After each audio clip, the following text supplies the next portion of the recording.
In this video, I'm going to explain what is live location on Snapchat. Okay, so live location on Snapchat is basically you just sending your location live to one of your friends in the Snapchat chat. So let's just say, for example, if you're in a crowded area and you want to send your exact location to your friend or anything like that, you can send that in a chat.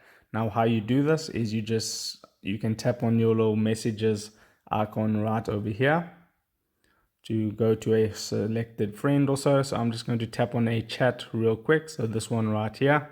Then I'm going to go to that specific friend's profile. So you can go to any friend's profile that you want to share your location with. And if you're running the latest version of Snapchat, you're going to see this share my location button right over there.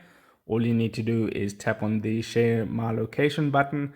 That will send your current location wherever you are in the Snapchat chat, and then your friend will be able to get your exact location.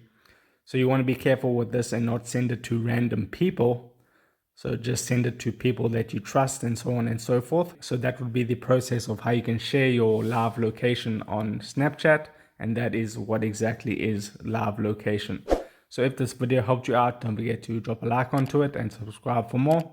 And I'll see you in the next video. Take care.